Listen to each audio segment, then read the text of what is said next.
Imagine yourself under a moonless sky, silken black canopy stretched wide above, punctuated only by the cold shimmer of distant stars. You trudge along a muddy trail, boots squelching with each step. The air is thick with the scent of wet earth and fallen leaves. A crisp wind rustles through bare branches, slipping under your cloak like a whispered warning. Your breath forms pale clouds that vanish into the shadows. Somewhere beyond the trees, a lone wolf howls. This isn't a fairy tale. This is the Dark Ages roar, unyielding and quiet in its cruelty. And just making it from one dusk to the next is its own kind of triumph. Every soul you pass, peasant or noble, walks a tightrope stretched over the unknown. So, before we dive deeper, I ask only this. If this kind of raw, unvarnished truth speaks to you, click like, hit subscribe, and leave a trace of yourself in the comments.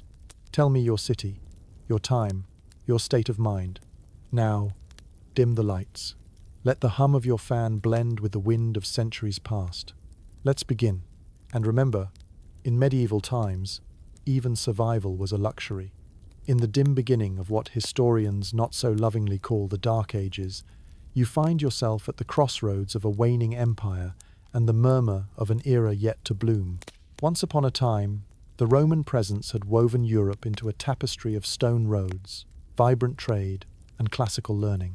But now we find these glorious remnants crumbling amid invasions, internal fractures, and that peculiar human knack for making things more complicated than they need to be.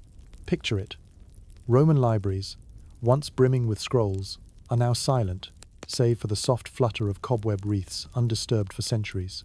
The order brought by Rome's legions erodes, giving way to the chaos of a new age defined by its lack of definition, a period where knowledge is sparse, and myths are the only readily available textbooks. Scholars still argue whether our ancestors truly believed dragons slumbered beneath mountains, or if they fostered these tales to scare children into eating their bitter greens. But what is certain is that every dark alley was filled with mystery, and every whisper of wind could carry either the promise of an adventure or the coming of a nightmare. Your journey alongside these people isn't just one of surviving the elements, but learning to navigate the thick fog of uncertainty. As the sun peeks through grey clouds so rare gift and the morning dew clings to your skin, you realize that this is an age where alliances shift like shadows, and survival depends on quick wit as much as muscle. A quick glance at a passing band of armed men reminds you of the constant flux of power. Lords and peasants stand worlds apart, yet all share the same fear. An age where even the mightiest castle wall cannot promise peace. As you walk this landscape, patchwork of newly christened kingdoms and vast swathes of disputed lands, you notice something intriguing. These people, clad in rough-spun clothing and armed with rudimentary weapons, manage to carve out lives amidst what could easily become a chaotic tableau. Somehow, they thrive in clusters, each small village a world of its own, yet connected by the enduring thread of human spirit. This resilience will become the calling card of the Dark Ages epoch, where hope is a currency in short supply, yet it fuels innovation, adaptation, and, ultimately, a gradual reconnection with the wisdom of ages past. Picture yourself as a medieval time traveler, moving through a scene devoid of modernity, yet brimming with vibrant life.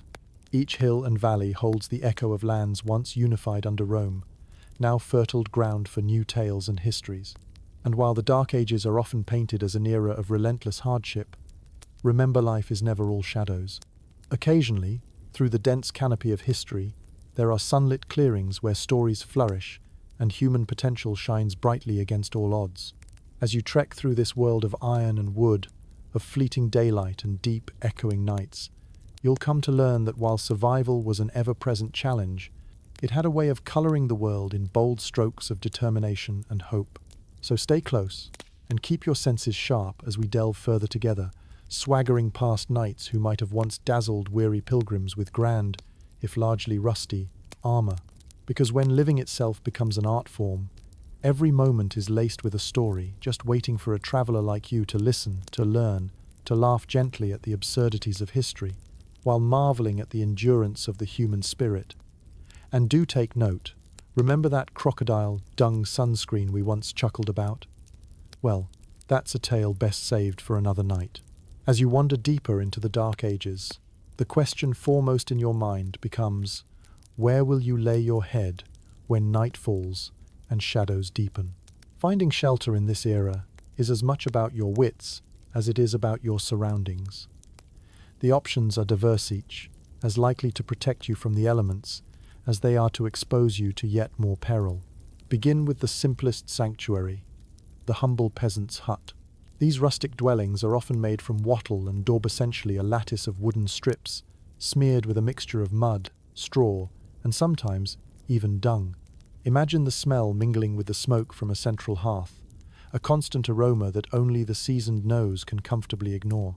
The roofs are typically thatched with reed or straw, offering minimal protection from the rain, but serving as a surprisingly good insulator against winter's breath. But these huts play a double-edged sword.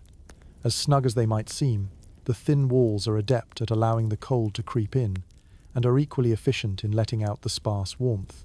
Historians still argue whether sleeping arrangements were more of a communal affair to conserve heat or an individual endeavor for personal space, though the idea of sharing a small room with family, livestock, and the very walls themselves might seem less than appealing to us modern wanderers.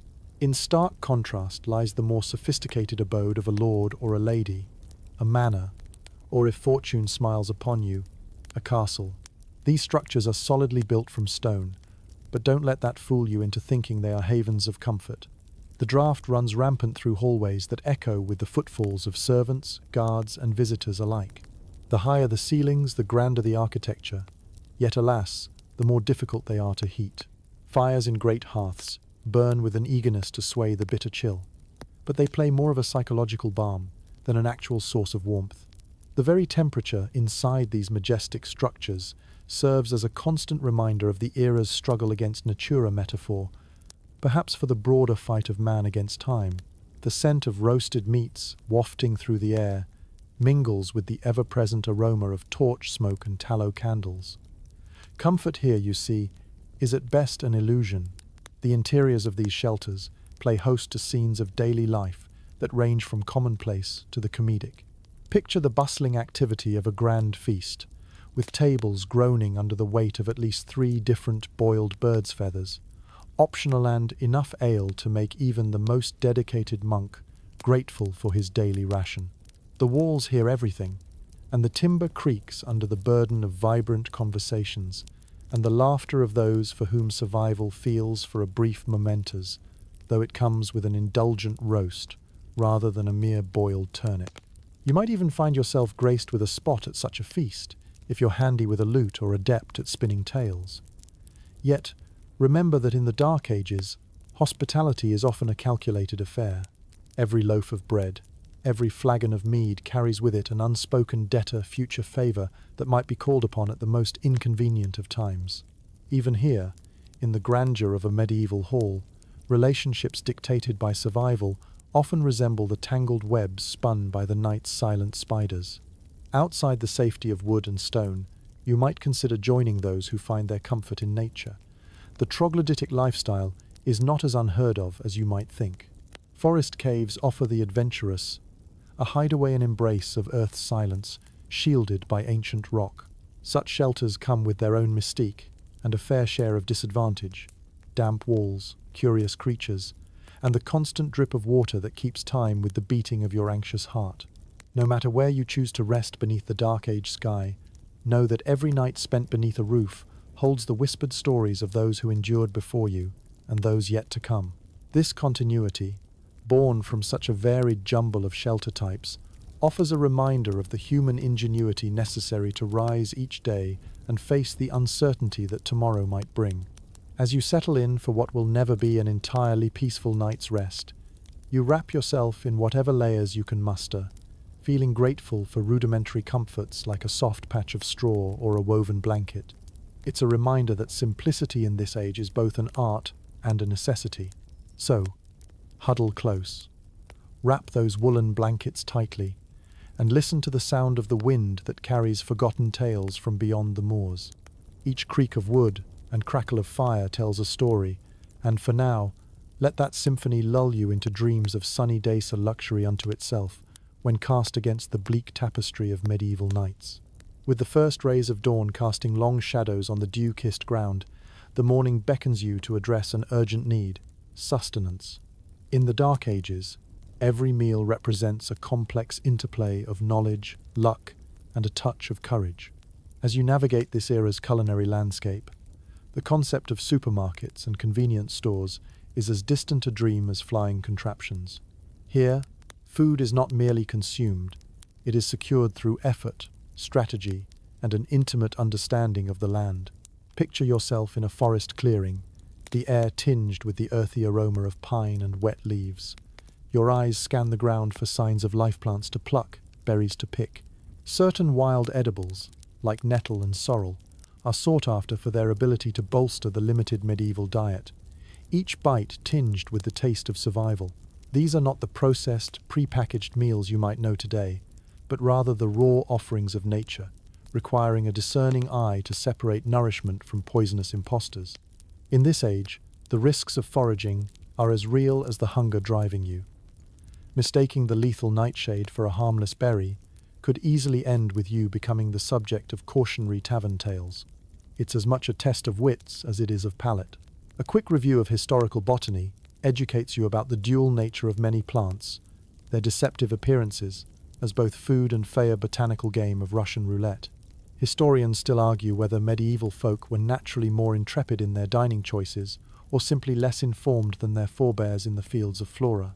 Beyond the thicket of shrubs, your nose catches the faint, enticing smell of something more substantial cooking over an open flame, perhaps a rare prize of meat. In towns and villages, the air is thick with the scent of bread, almost like a beacon drawing weary travelers from miles away. Unlike the fine crusts you might crave in the present, this bread is dense, hearty, and meant to last. A staple, yes, but one that is enjoyed with deliberate slowness. Due to its heavy nature, let's say, it makes the average brick feel insecure about its stature. When it comes to meat, the animal on your table depends heavily on the season and your social standing.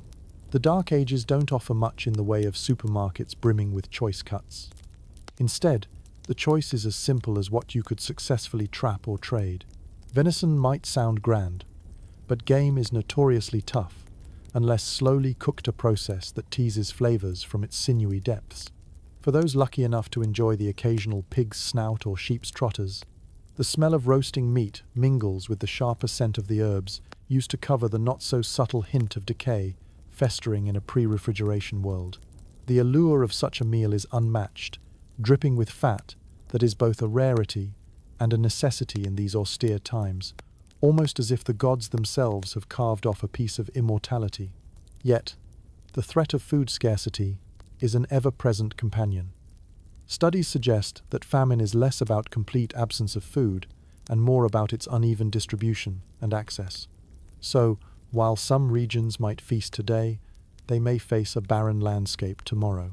Stories of bread riots run through the taverns, accompanied by exaggerated gestures and playful embellishments, painting a vivid picture of a landscape where you must take nothing for granted. But we must mention the quirks that make medieval dining memorable, such as the advice from ancient texts that suggest throwing yourself into a furry costume of sorts to ward off hunger demon's a strategy you'd rather question than endorse.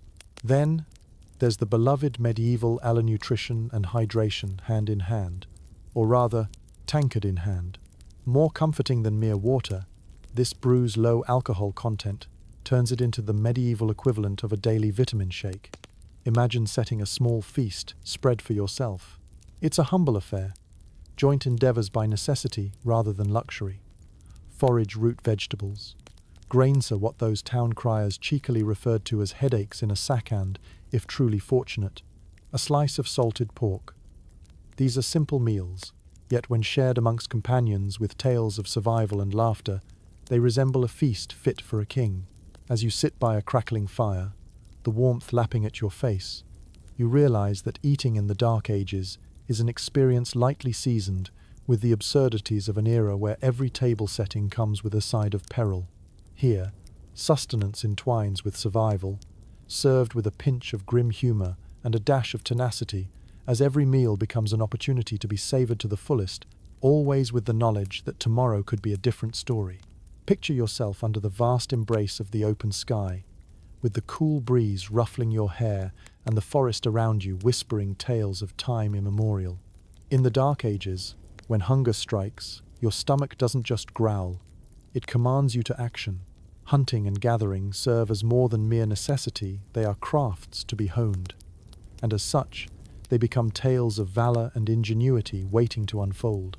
Your journey through this world isn't complete without mastering the tools of survival, the crude yet effective weapons that turn you from a wandering soul into a formidable hunter. Imagine clasping a bow, its wood smooth yet firm, the string taut under your fingers. Never mind that the arrows in your quiver are as straight as the sticks you found by the river. It's the experience that counts. Within this medieval toolkit, there's also the trustiest spear, its wooden shaft slightly warped from too many mornings in the mist, but a companion nevertheless. And let's not forget the sling, a looping piece of leather capable of launching a well-placed stone with a surprising and often comical accuracy. As you tread lightly through the forest, keeping your ears tuned to the sounds of potential prey, you're led by more than sheer hunger. There's a camaraderie with these woodlands. Every rustle of a leaf and snap of a twig tells a story. In this narrative of survival, the hunter and hunted perform an ageless dance, each step deliberate, every decision crucial. Your quarry may vary. Small game like rabbits and birds make for quick kills and easy meals. Yet, when fortune favors the bold, larger prey such as deer or boar presents itself, tracking these creatures requires patience, a sharp eye, and a quiet demonora skill not easily mastered by the impatient souls who hope for instant gratification. Unlike today's apps that offer food delivery at the tap of a screen, the Dark Ages required keen observation and time, making the reward all the more satisfying when, at last, success is literally at your feet. There's humor in the hunt too, as forest companions sometimes engage in surprising antics. Squirrels chatter overhead as if judging your technique, while a partridge might dart up suddenly, its cackling akin to medieval laughter. It's when your deer suddenly decides to sprint the moment you're poised for the throw that makes you chuckle at the absurdities of the animal kingdom. The kingdom of survival isn't just a battle of wits, but also one of patience and knowing when to accept a lesson. Namely, that lunch might require a little more persistence, or possibly less noise. Alongside hunting, the noble art of gathering awaits. Feel the rough, comforting texture of bark under your fingers as you seek out nuts and berries hidden amidst the tangled greenery. There's a communal effort in gathering gone, where families and small groups venture out together, learning to distinguish the edible from the dangerous. The story goes that one wise villager could always sense which mushrooms belied hidden poisons, a talent likely ascribed to superstition rather than expertise, though it matters little when the result is survival. Historians still debate whether the wisdom of the era was passed through generations with cautionary tales or more structured apprentice-style learning. One thing is sure, trial and error played a significant role, and the lineage of culinary knowledge, though not documented in cookbooks, thrived in the oral traditions of the time. In the communal spirit, it's said that meals sourced from such efforts taste richer, their flavors a medley of shared experiences and laughter under dappled sunlight. Imagine roasting your freshly acquired game over an open fire, its skin crackling in the heat while the tantalizing smell dances with the smoke that curls skyward like a living thing. Here, you are part chef, part artisan, your culinary skills limited not by desire, but by the mystery of fire and spice.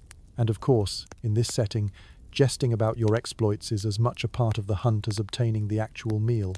Tall tales grow from the smallest of victories, like that time Sir Harold confounded a duck with nothing but his reflection. Such stories weave into the fabric of the era's culture, lending both levity and legacy to the artful life of a medieval hunter-gatherer. As the stars twinkle above and embers glow softly, you find yourself pulling up a seat next to that seasoned friend, reveling in the day's achievements and appreciating the quirks of fate.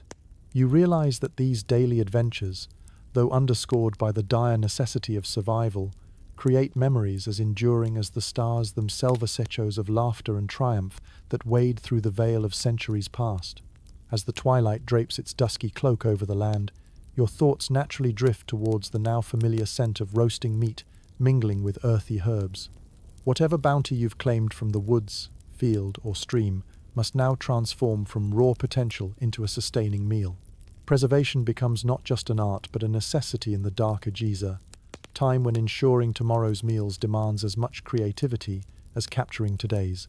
The medieval pantry is a fascinating corner of history, though its offerings might appear peculiar through modern lenses. Begin with the simplest, salting. Imagine the weight of a coarse-grained salt bag on your shoulders, dragged back from a coastal journey, or obtained through careful barter. Salt, with its binding properties, might as well have been gold, a simple mineral, capable of extending the life of meats and fish, burying time within its crystalline embrace. Every tentacle of the salted piece writhes with preservation, hinting at the mingling of necessity and desperation inherent in medieval cookery. Or perhaps vinegar, the sour sibling of wine, holding sway over vegetables between seasons. Picture the sharp tang nipping at your nostrils while setting cabbages and other hardy greens into clay vessels, where they'll sit, souring kindly against the day when fresh becomes scarce. What we now know as pickles and sauerkraut provided essential nutrients, and each bite tied these wary souls to centuries of culinary innovation. Smoking, another time-honored tradition, sets the landscape alight with aromatic wood fires that gently weave through the fibers of meat, infusing it with a flavor distinctly medieval, turning gamey venison into a smoky delicacy. The hams hanging from rafters, adorned with the faint yellow tint of their amber smog, might as well be culinary icons of the age. Strips of cured bacon function as portable provisions, fitting snugly into satchels carried by wanderers and knights alike, providing not just nourishment, but a morsel of home away from home. Sea trade, early on, introduces another curious method. Fish cured with birch ash, an innovation so obscure that even now, mention of its taste invites debate. Historians continue to puzzle over whether this was an acquired taste or merely the mind's trick to make do. Dairy, though quickly perishable, finds longevity through cheesy compact slab of sustenance and joy. Imagine the ripe tang of a hard cheese block, well-aged and carefully wrapped in linen to protect its richness from parasitic greed. It is said that the age of a cheese lends a wisdom to its flavor, a truth shared in quiet moments by experienced cheesemakers whose knowledge rivals that of the most scholarly scribe. There's humor to be found in the creative uses and misuses of ingredients, the concoctions and flavors that surprise even the sternest of palates. Imagine the moment when an expert inadvertently introduces aged cream to the village feast, only to find the pungent smell mistaken for a sophisticated new flavor. From these exploratory culinary journeys, you begin to appreciate the full spectrum of medieval taste, as vibrant and varied as the herbs themselves. Honey, another staple, sweetens and preserves with timeless elegance. This golden syrup, humming with the essence of summer flowers, seals fruits in airtight jars, a sugary cocoon that maintains their zest longer than nature herself intended. Like a good friend, honey complements every meal, a delectable relic of bee and bloom, promising warmth and sweetness when the cold seeps in. As you sit beside the hearth, observing these techniques being practiced, you realize that preparing food in the Dark Ages is as much about the community as it is about culinary expertise. Each method encapsulates stories and traditions passed down across generations, each taste a vestige of someone's patience and perseverance. With a quiet smile, you scoop up a piece of this shared meal, the rustic charm of the food mingling with laughter and storytelling. Today's catch, now preserved and shared, secures the future in its own modest way, ensuring that when you raise your tankard in toast, it's not just for the flavors, but also for the precious bonds that meals like these forge. Here, preservation is more than a method of keeping food edible. It's a way of life that reminds you of the lasting ties between past and present, and the enduring threads connecting all those who came together across this unpredictable and deeply human expanse of history. As the sun's warmth retreats and an evening chill pervades the air, you begin to feel the bite of impending winter, the kind of cold that makes you pull your cloak tighter and seek solace by the hearth. Staying warm is both a relentless challenge and a crucial skill in the Dark Ages, where the absence of modern conveniences demands a hearty dose of ingenuity, perseverance, and a touch of humor. The first line of defense against the cold is clothing, and medieval fashion is dictated more by necessity than allure. Layer upon uneven layer, you piece together a makeshift armor against the elements. Wool, the era's fabric of choice, is spun into tunics, cloaks, and stockings, each piece crafted from the shorn offerings of sheep grazing on frostbitten pastures. You don a cloak, its weight comforting on your shoulders, and marvel at the texture, scratchy yet warming, proof against the wind's persistent fingers. The dyes, harvested from plants and minerals, lend rich earth tones to your attire, ochres, forest greens, and the drab greys of undyed simplicity. Beneath these outer defenses, a linen shirt clings to your skin, its fibers softened with use, providing a welcome layer of insulation. It once might have been bleached in sunlight, now faded to a natural hue that tells stories of past winters survived. The art of keeping warm extends beyond mere clothing. Fire is the heart of your temporary sanctuary, a flickering reminder of the sun's warmth. Starting a fire in medieval times a task, both rudimentary and essential, demands skill and patience. Flint and steel clink together, each strike sending clusters of sparks wobbling precariously into the air. With practiced hands, you coax these spark children to life across a bundle of dried tinder, breathing gently until warmth blooms, crackling into being. The scent of smoke mingles with wood sap as the flames catch and grow. The hearth becomes a focal point, both literally and socially, the centerpiece of medieval homes from peasant cottages to lordly manors. Families crowd around it, where the fire's warmth competes with hearty laughter and storytelling for supremacy. The light dances on your faces, casting shadows that perform a timeless dance upon the walls, reminiscent of tales spun by the fire's glow. Yet even such comfort is not foolproof. Drafts lurk in the strangest places, waging war on those who thought themselves safe in their woolen cocoons. Folk everywhere tell tales of the mysteries heard on drafts' whispering winds, sharing secrets of other worlds perhaps, or simply catching you off guard with a chill kiss. Beyond the warmth of the hearth, medieval survivors harnessed the power of shared warmth. Huddled sleeping arrangements, communal beds, or shared rooms become standard practices, lending themselves to safety and survival. While personal space is often a negotiable commodity, the communal warmth fosters bonds as solid as any fortress wall. And let's not forget the oddities of medieval warming techniques, like the belief that placing a bowl of boiling water beneath your bed could coax warmth through the wooden planks, or that a hot stone, wrapped in cloth, could serve as a portable heat source. Historians nod and smile at these practices, not the most efficient by modern standards, but they worked well enough to earn their place in the annals of hearthside wisdom. Superstition, too, plays its role. A sprig of rosemary or a bundle of lavender might be hung near the fire, warding off spirits suspected of bringing cold with them. Whether these floral companions actually dispel drafts or act through sheer force of belief remains a debate best left to the philosophers of a warmer climate. Yet amidst the whims of ancient heating methods, there's a certain resilience, a comforting constancy, to be found in the very fabric of medieval life. Each crackling log, each folded cloak, reassures you that warmth, like survival, is not merely a matter of resources, but also one of spirit and creativity. As you settle back, letting the heat seep into tired bones, you notice the patterns of smoke swirling above phantoms of warmth that twist and turn in the breeze, weaving ancient narratives into the night's tapestry. You are reminded that in a world where heat is as precious as gold, these small comforts, the crackling fire, the hearty cloak, the shared warmth of kinari, the real treasures for which men toil and dream. So embrace the layers, savor the shared embers of laughter and legacy, and let your own warmth contribute to the legacy of survival, as enduring as the fire glow that keeps the dark at bay. As you stir awake, greeted by the gentle light of morning filtering through cracks in the walls, your thoughts naturally turn to the matter of health. In an age where medicine often buddied with superstition, staying healthy was a venture muddled with as much folklore as fact.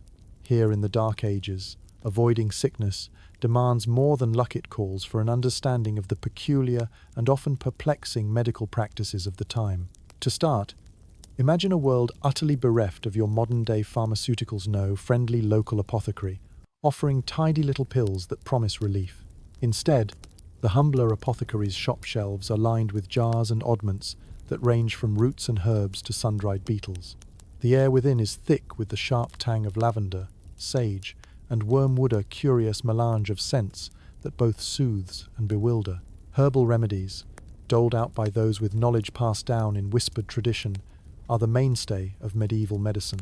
Each common plant holds a secret, its leaves and stems rumored to possess the power to heal everything from fevers to festering wounds.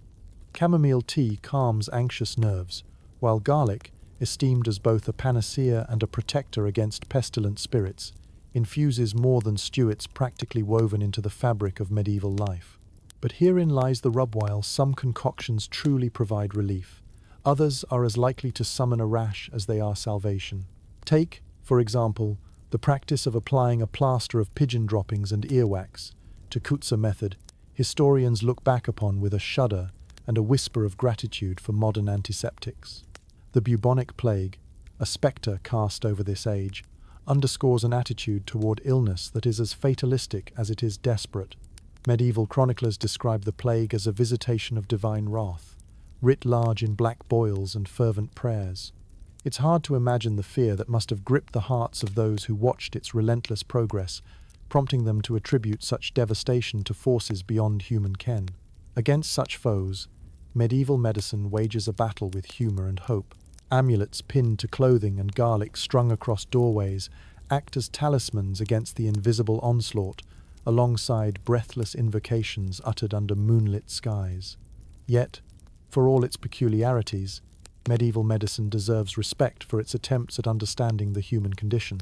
You might find yourself sitting in front of a practitioner who peers thoughtfully at your cough and prescribes remedies both bizarre and enlightening, a dose of honey and vinegar for a sore throat, or steaming potions designed to draw out phlegm, emphasizing the value of heating the body's humors. Humor itself becomes an unlikely ally, as our medieval counterparts often fused their medical theories with anecdotes that make us modern wanderers chuckle. Historians still debate whether the enduring popularity of jokes about leech-obsessed surgeons comes from grim reality or cheeky urban legend, yet these tales do well to remind us of the delicate balance between medical fact and narrative embellishment. In noble households, you may witness the burgeoning appeal of surgery, a rough-and-ready affair, not for the faint-hearted. Without anesthesia, the best defense you can muster against pain is a good grip on a stout piece of wood to clench between your teeth.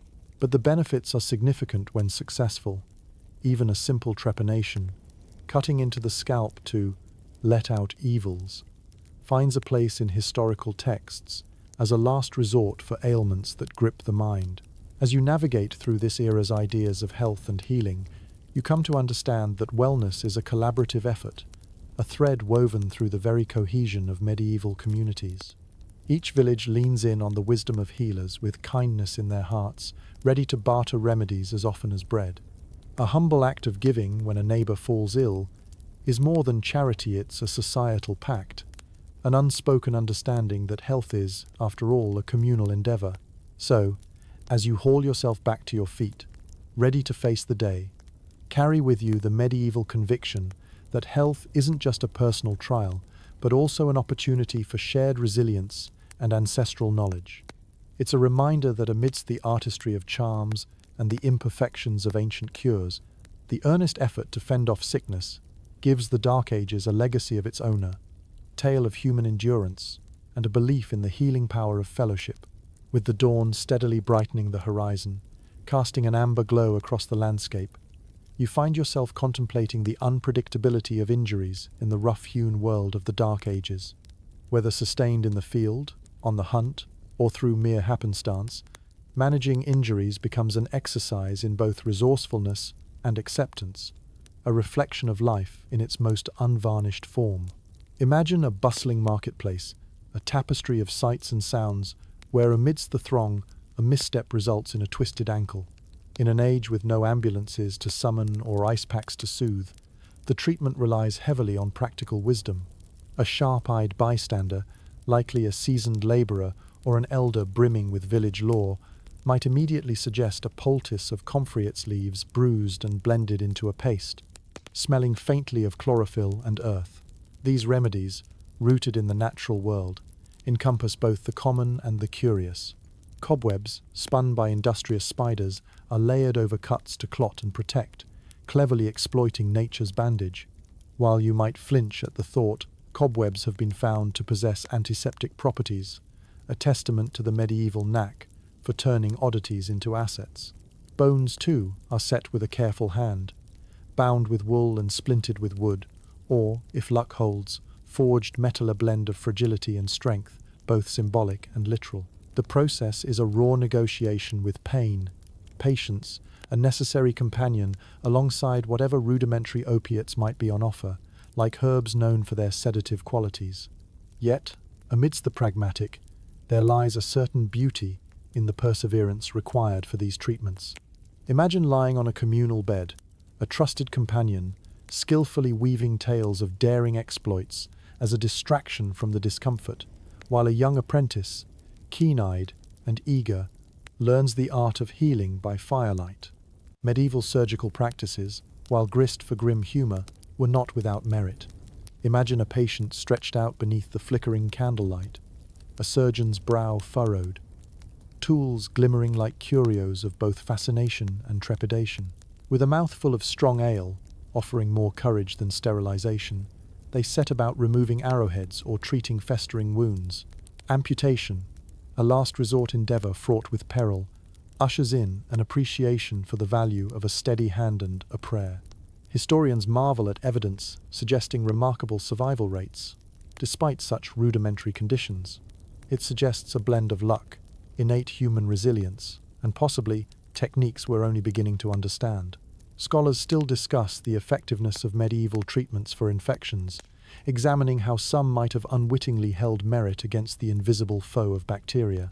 Your palette of pain management is a colourful, fair peppery ginger to soothe digestion, or soothing valerian to usher you into dreams. Lanescian offers a gentle humour, in contrasting ancient amber apothecaries with today's medicine cabinets bursting with synthetic majesty. It's a reminder of a time where the simple touch of a caregiver, the warmth of a village rallying around its injured, plays as much a role as any herb or tincture. Community is a crucial element in recovery. Neighbours gather to deliver foods, debate over the best restorative tonics, and perhaps even distract with local gossip. Each member recognizes that individual well-being reflects the clan's strength and fortifies relations in ways that transcend the clutch of bone and sinew, flesh and fabric. As these ties of empathy are knitted through gestures and care, you realize the true craft behind managing injuries in the Dark Ages isn't defined solely by the act of healing, but is deeply intertwined with the act of caring. It speaks of reciprocity and the shared belief in the endurance of the human spirit, an understanding that the road to healing, like survival itself, is paved with generosity and grace.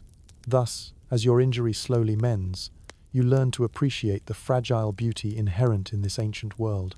Each scar whispers a story, one of personal endeavor, unity, and the timeless journey towards health, a reminder that you are forever part of a tale much larger than your own, the silence and the rustling movements of unseen creatures. Here, you are engulfed by a world that seems to pulse with an ancient rhythm, inviting you to tune in and learn its ways. One of your most trustworthy guides is the sun itself, as consistent as a knight's loyalty, though arguably more reliable. As you move east to west, you follow its arc across the sky, adjusting your path accordingly. In the absence of celestial objects, you rely on the landscape around you, hills that once served as fortresses, streams that slice the land like silver ribbons. They become landmarks, anchoring you in their familiar embrace. Your footsteps fall in rhythm with the forest symphony, each step a careful negotiation between silence and crunch, decisions made in the language of survival. Underfoot, paths twist and double back on themselves, weaving stories in dirt of those who walked before.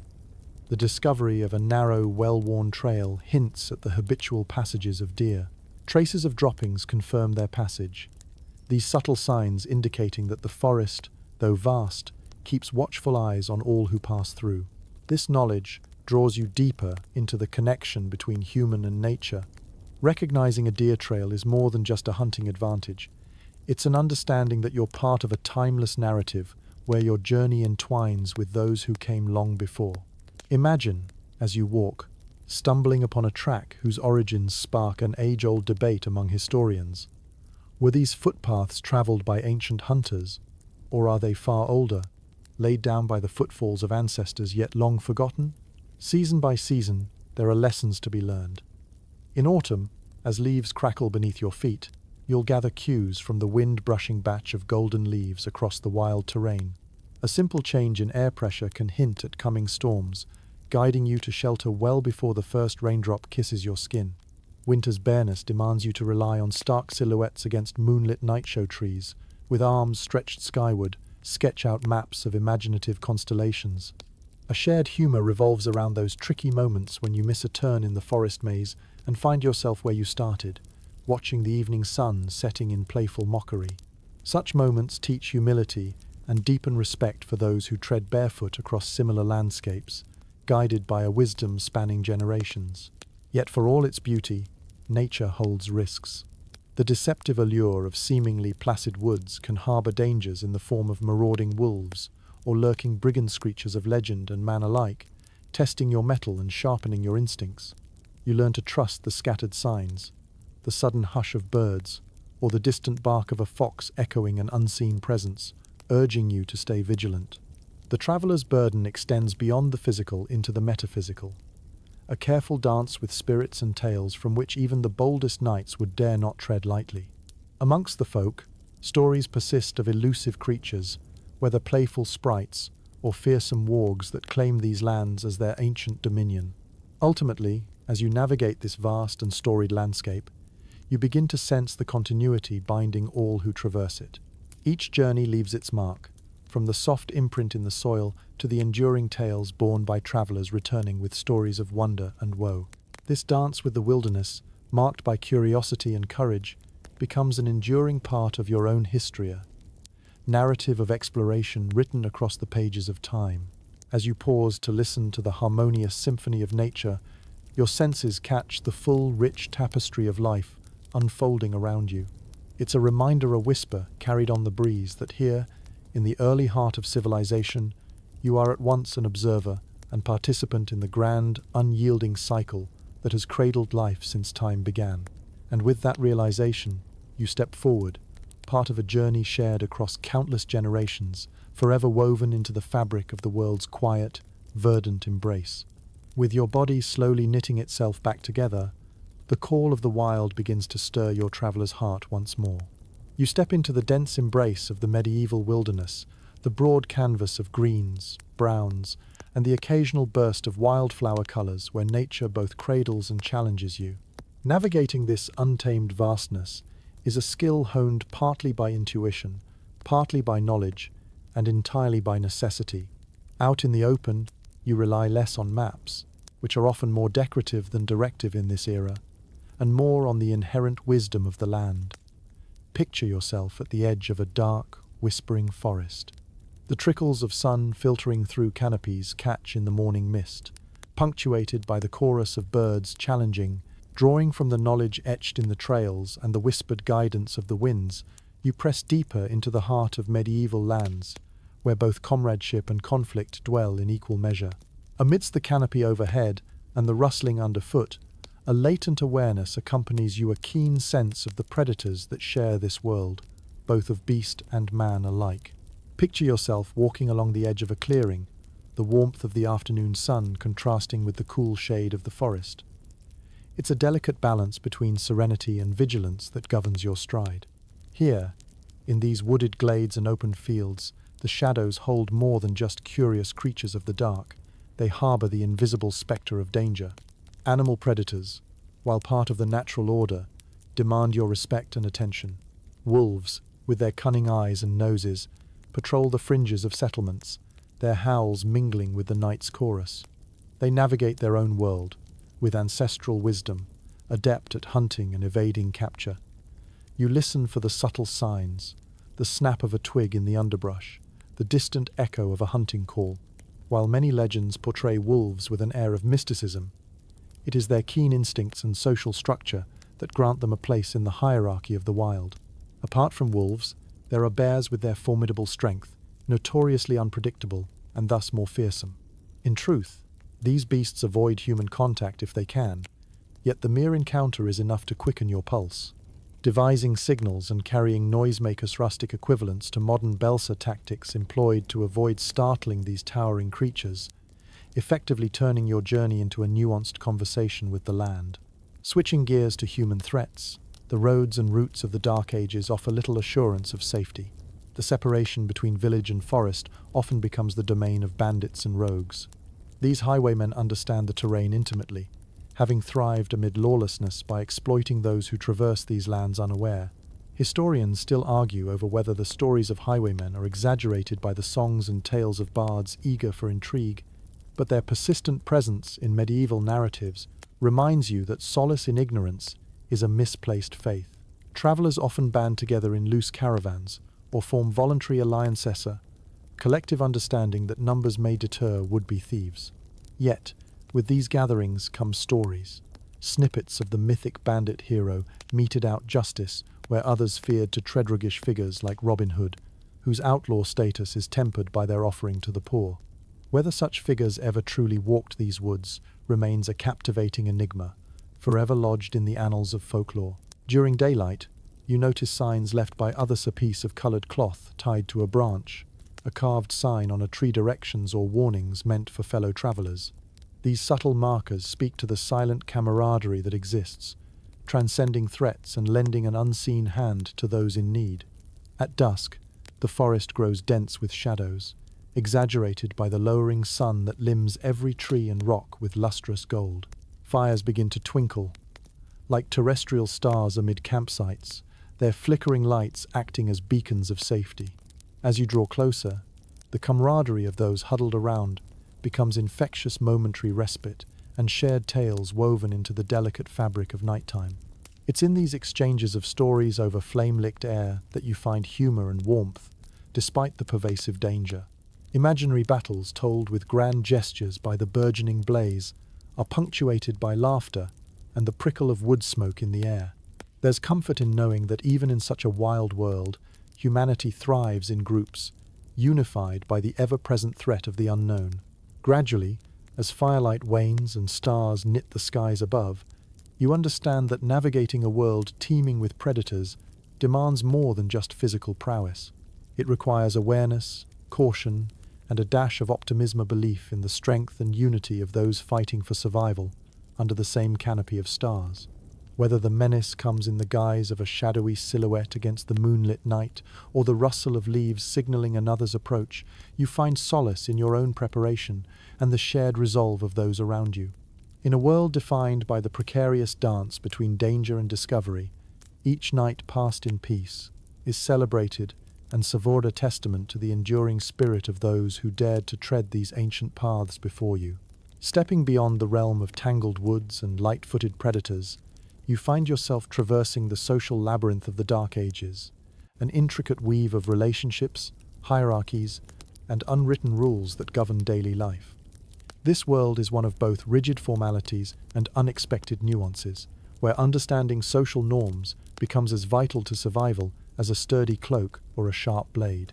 Imagine entering a bustling village, its atmosphere charged with the musky, earth-rich scent of crops and livestock, mingling with the sharpness of wood smoke curling skyward. Here, people move to rhythms dictated by rising and setting suns, each role and duty defined by an order as steadfast as stone. A good starting point is the feudal system, a stratified society built on loyalty, land, and labor. At the summit stands the noble, their titles resonating with power lords and ladies whose names carry the weight of lands and lives they govern. These figures might seem unreachable, draped in garments spun from fine cloth and adorned with colors that signify wealth and status. Yet behind the veneer of pomp lies a web of intricate allegiances, a balancing act between command and counsel. You observe, from the shadows of hallways and sunlit courtyards, the careful dance of interactions among the nobility, an exchange of pleasantries between a visiting dignitary and a local lord might appear informal, yet beneath the practiced smiles and gallant nods simmers a cauldron of political maneuvering. Historians still argue whether the formalities of courtly behavior veiled genuine cooperation or concealed tension. But in either case, they illuminate the intricate Game of Thrones, albeit on a smaller, yet no less consequential, scale. As you walk the unpaved streets, cobblestones rough underfoot, you turn your attention to the people of the lower rungs, serfs and peasants, the heartbeat of medieval life. Their existence stands as a testament to perseverance, their lives orbiting the cycles of sowing and harvest. Their movements bent backs, worn hands speak to the silent pledge they make with the soil beneath them. In many ways, their interaction with the nobility is characterized by mutual dependence. The peasants till the land and yield its fruits, while the Lord provides protection and a semblance of order, a fragile ecosystem rooted in survival. In this labyrinthine social order, deviations and rebellions exist, some in earnest, others through jest. Fools and jesters at court wield outsized importance with their nimble wit, the sanctioned truth-tellers who mask critique with humor. Dressed in motley, they dare to tread where others can only tiptoe, offering barbed insights into the affairs of the mighty, with a jest and the merry clink of bells.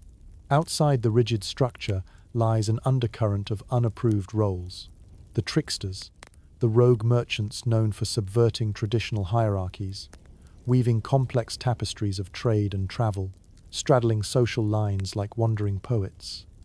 The bazaars are a feast of senses, with vendors calling out their wares amid the cacophony of moving feet and bartering voices in countless dialects. Among this cacophony, occasionally, a snippet of fringe wisdom surfaces. Perhaps a wandering bard conjures a song, offering insight into the binding ties between equals, or a secret shared between work-worn hands in the quiet of a field. Amidst ordinary lives lived under extraordinary circumstances, the rules flex and evolve, perseverance serving as the constant refrain in their daily song. Humor weaves its way boldly through medieval life, a balm to ease the heaviness of the times. The tales, echoing in the wooden beams of alehouses, the saucy jabs about overindulgent barons, or the exaggerated exploits of the notoriously haphazard Milithese, carry an implicit understanding that laughter is not just an escape, but a method of coping, a refreshment of the spirit that bridges the yawning chasm between class and kin. As you navigate this complex tapestry, it becomes evident that here, where the past collides with the present, social rules are both a cage and a giddy ensuring survival amidst tradition and change. The ability to blend in or stand out, the wisdom to know when to fade into the background or step purposefully into the light, becomes both art and necessity. Through this maze you walk, armed with the knowledge that while the social constructs of the time may bend and buckle under the weight of progress, they remain ever resilient, ever present a reminder that in this richly layered world, understanding and navigating social norms are as much about heart and humanity as they are about heritage and hierarchy. Wandering further into the medieval landscape, you stumble upon the bustling heart of human interaction beyond fields and feasts, the vibrant world of bartering and trade. This marketplace, a living tapestry of voices and colors, is where survival meets savvy, a domain where the clang of a blacksmith's anvil mixes with the melodic call of a spice vendor hawking wares from lands that echo with distant seas. Picture yourself in this pulsing center of commerce. Stalls line the muddy avenue, each overflowing with goods bearing their own stories. Textiles dyed in rich hues, their colors whispering of rare minerals and secretive dyers' guilds. Wooden trinkets carved with care by hands, as skilled at wielding blades as they are at shaping wood into graceful arcs. The smell of fresh produce mingles with the sharp tang of smoked meats, tempting your senses into submission. Trade in the Dark Ages is a negotiation as practical as it is strategic, requiring both wit and wisdom. Coins are not the universal tokens of exchange they would become, and barter often holds sway. Every commodity is assigned a value, intricately tied to its necessity and rarity. A chicken might be worth a basket of apples, or a sturdy pair of boots spawned from the local tannery. Here, everything has a place, and every transaction is an exercise in communal balance. Those formidable haggling sessions are as much about the art of conversation as they are about merchandise. Imagining yourself arguing over the price of a bolt of cloth, you realize each sentence you speak is carefully woven with implications, a delicate assessment of need versus extravagance. These exchanges, peppered with humor and good-natured ribbing, showcase human adaptability in its myriad forms.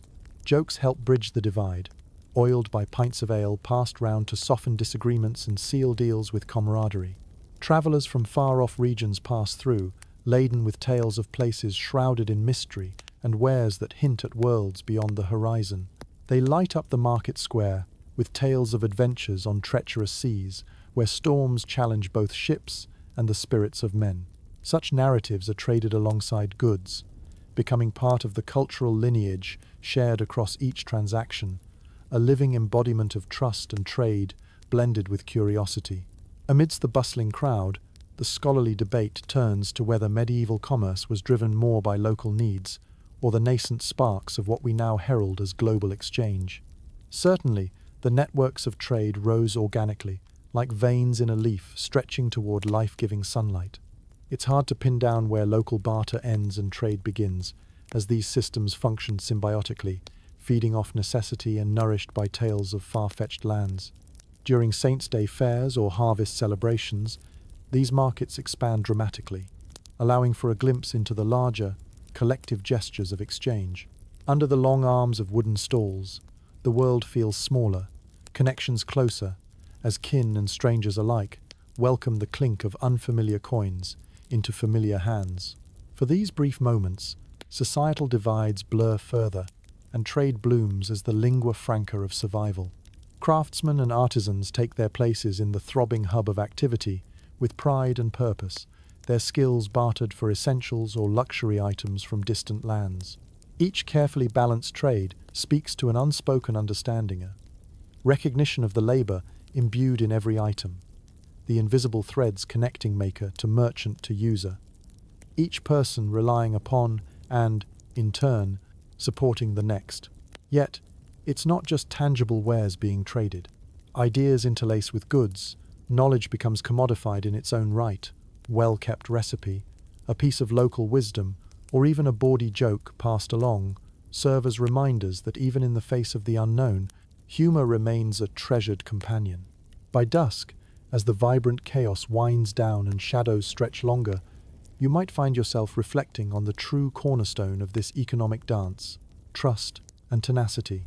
Here, amidst the flow of goods and chatter, the heart of the marketplace pulses not just with the beating drum of trade, but with the timeless rhythm of human connection, uniting past with present, survival with understanding. And as the day closes, coins and commodities safely stashed, the stories and laughter once exchanged linger in the air, a gentle reminder that commerce, in its simplest form, is a testament not just to survival, but to the enduring legacy of cooperation across the ages.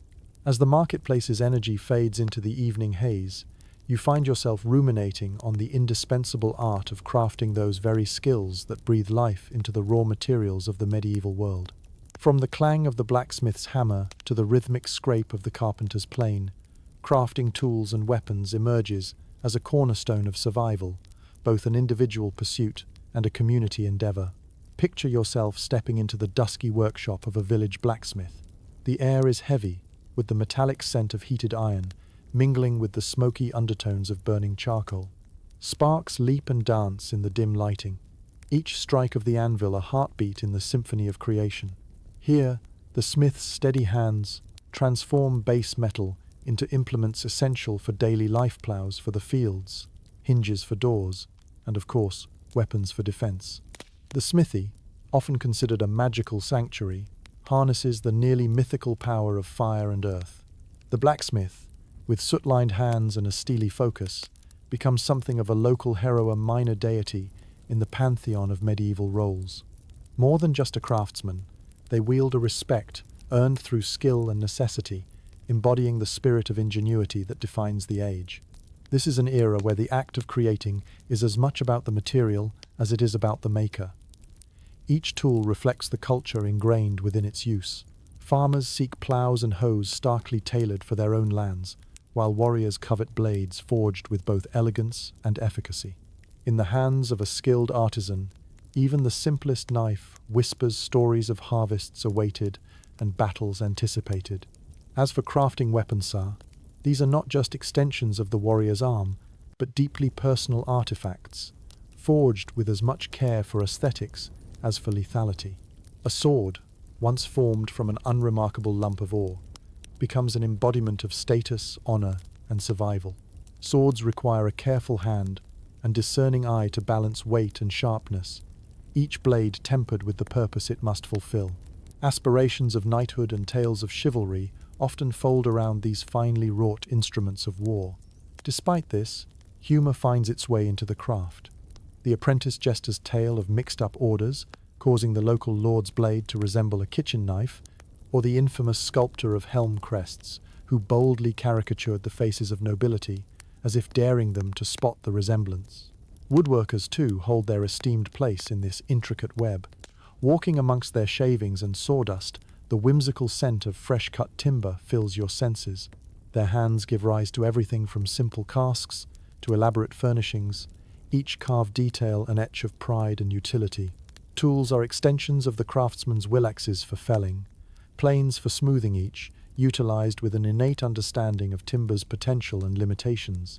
Historians still argue whether medieval craftspeople were aligned more closely with artistry or pure necessity. But as you watch these artisans intently, it becomes clear that each piece they produce carries a story, spanning the rustic to the refined, laced with the gentle knavery of occasionally slipping on one's own curled ribbons of wood. Moving from the tangible to the intangible, the crafting of good fortune charms, amulets, protective symbols also, plays a vital role in medieval life. Crafted with meticulous care, these tokens straddle the line between superstition and solace, tucked into pockets and hung over doorways, protectors amid uncertainty. Crafting, thus, becomes a symphony of material and mind. From simple tools to elaborate armaments, each item crafted speaks to the larger narrative of innovation and survival.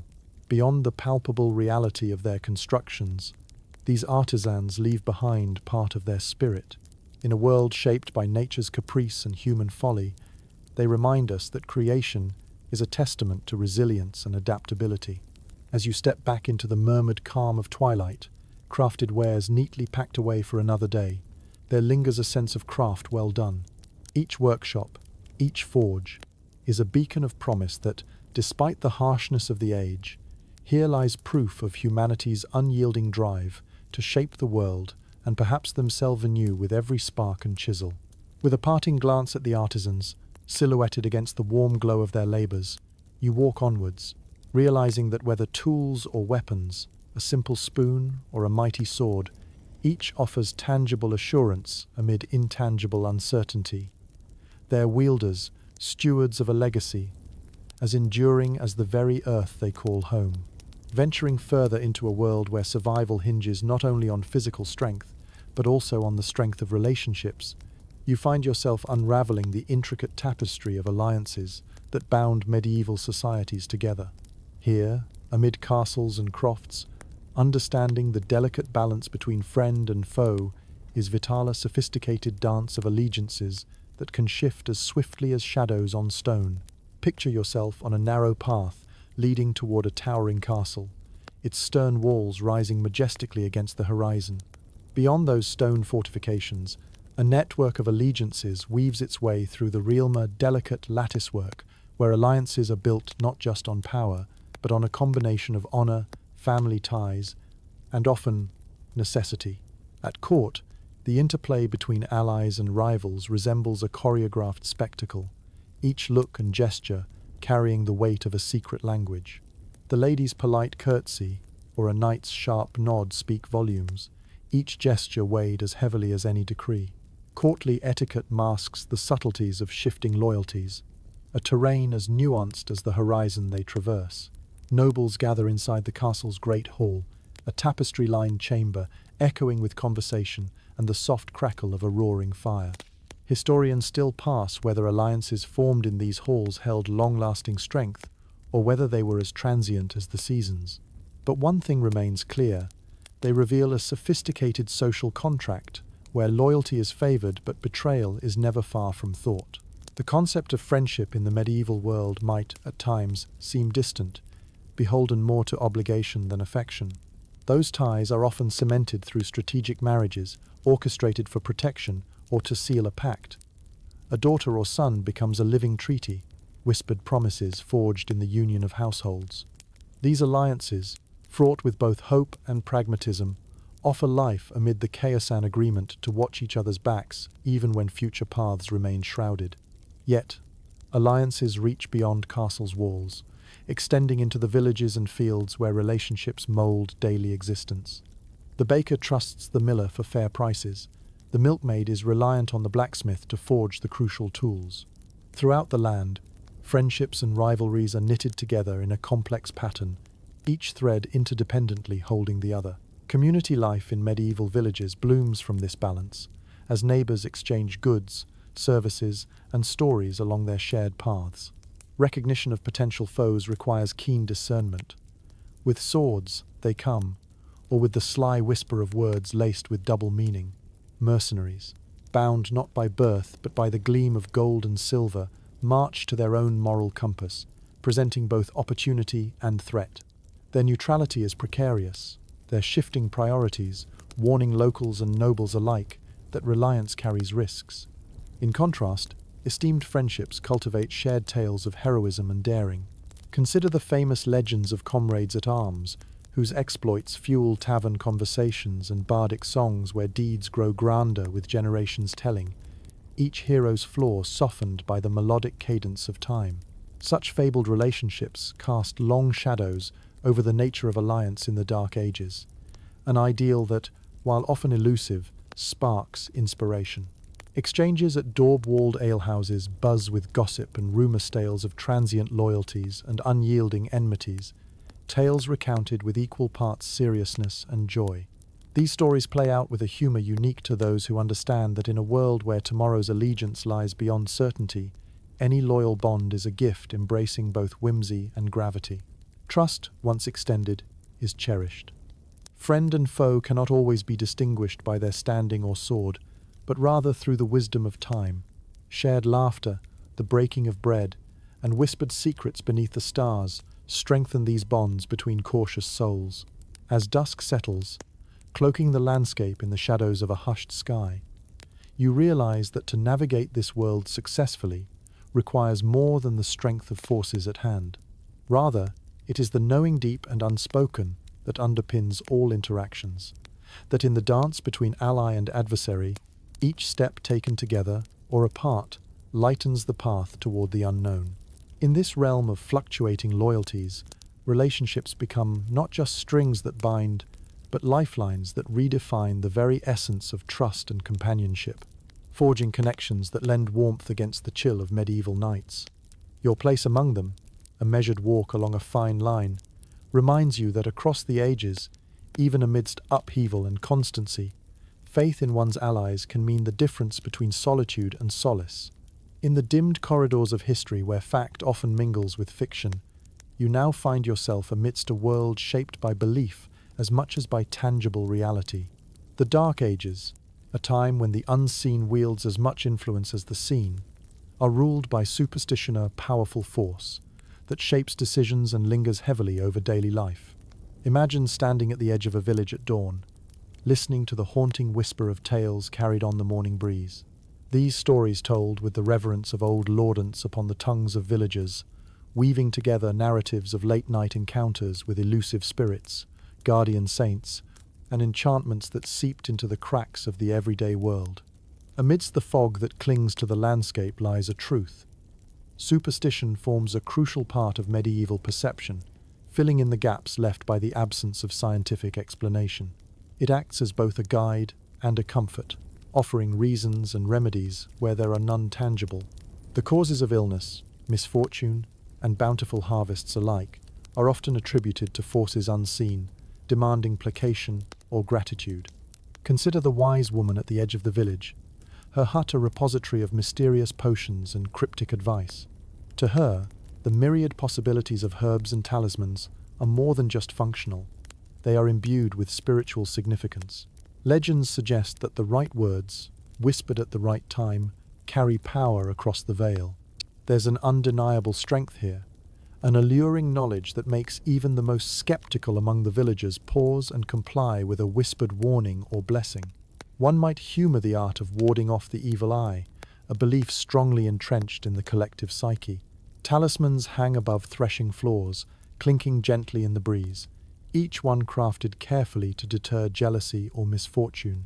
It's said that garlic, salt, and iron possess protective properties, warding off malicious spirits who have a penchant for mischief at the most inopportune moments.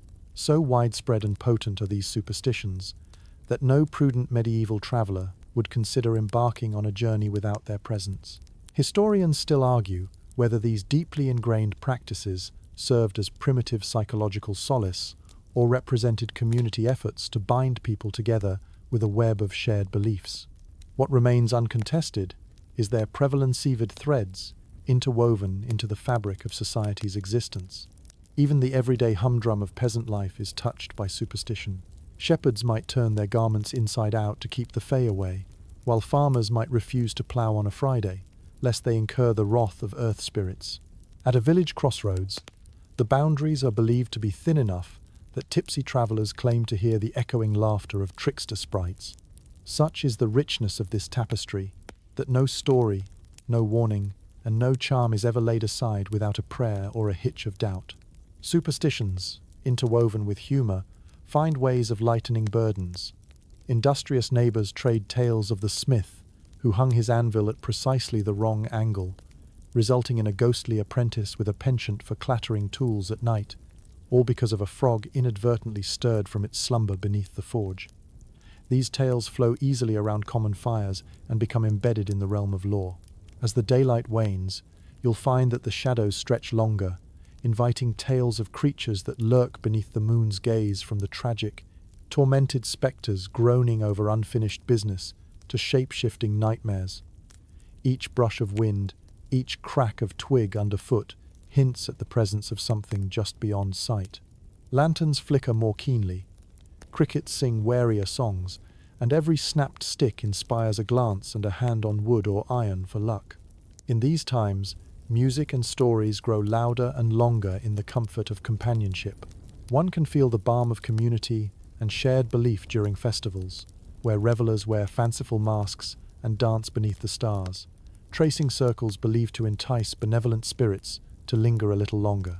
Ultimately, in tracing these threads of superstition, you recognize that they reveal a deep-seated yearning for connection with forces both natural and divinier, timeless dance between fear and faith that reminds us of the quests for understanding and protection that have framed human consciousness for centuries.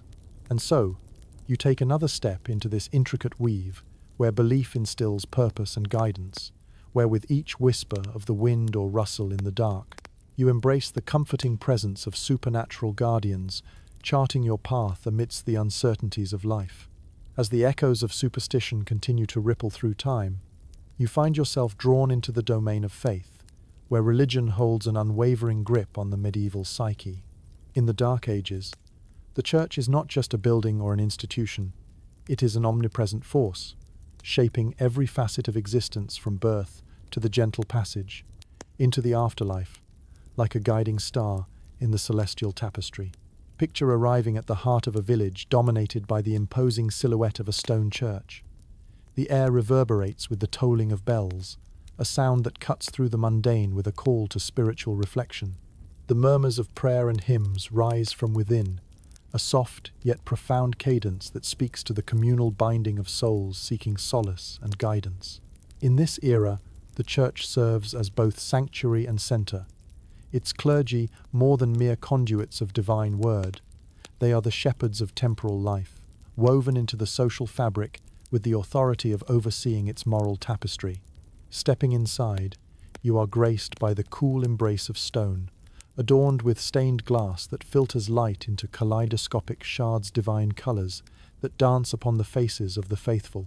Enraptured by the sacred, they kneel upon worn benches, eyes closed in contemplation, hearts open to the serenity that faith endows. Religion in medieval times transcends personal ritual. It is a shared rhythm, underpinning the yearly cycle with feasts, fasts, and festivals, aligning life with the divine.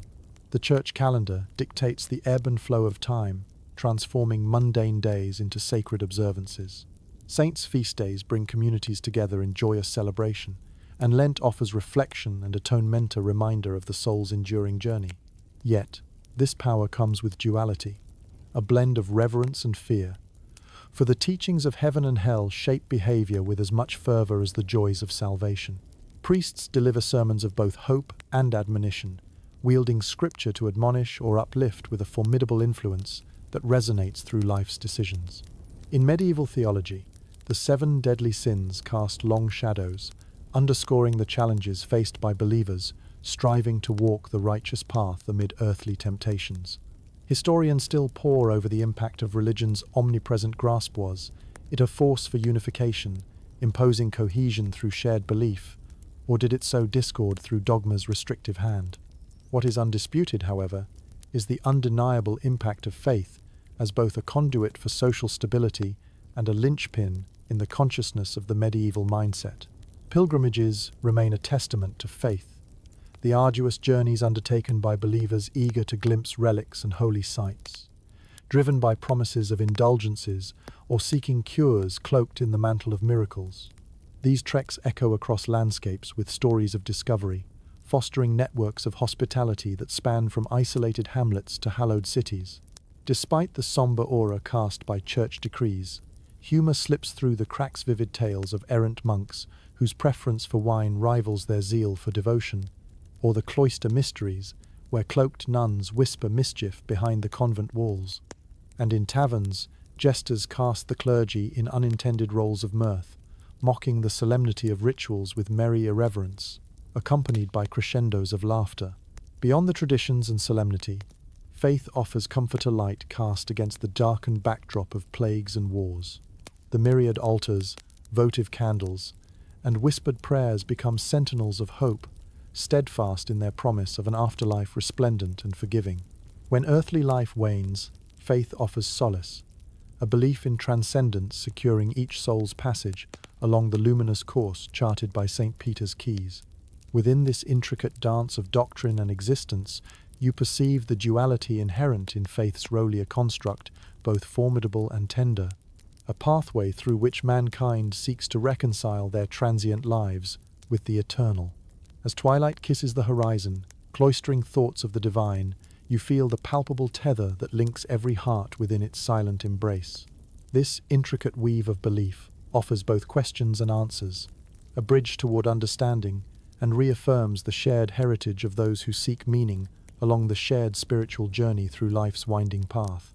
With each whispered prayer and guided penance, faith represents the immutable promise of something greater than any single sula, timeless beacon, illuminating a world eager for enlightenment amid the twilight of uncertainty. In the transition from spiritual realms to the corporeal world, your journey in the Dark Ages now calls for a critical examination of protection from the elements, a challenge as timeless as humanity itself. Protection against the harshness of weather becomes a saga of ingenuity, a tribute to the enduring relationship between humanity and nature, despite its often fickle temperament. Imagine standing on the crest of a windswept ridge, the air sharp with the tang of an impending storm. The landscape, much like a stoic sentinel, is both a canvas and a challenge. Here, the interplay of wind, rain, and cold can be brutally unforgiving. In this era, survival depends on the marriage of resources with creativity, constructing sanctuaries of shelter that defy the forces of nature. Begin inside the rudimentary homes of the peasantry, where dwellings crafted from wattle and daub, topped with thatched roofs, make up the quintessential medieval homestead. Despite their crude construction, these materials betray an intricate understanding of the elements, providing insulation against both freezing gales and the biting sun. The thick, earthen walls serve as hearty barriers against the chill, while the dark interior fosters a comforting cocoon away from nature's mercurial wrath.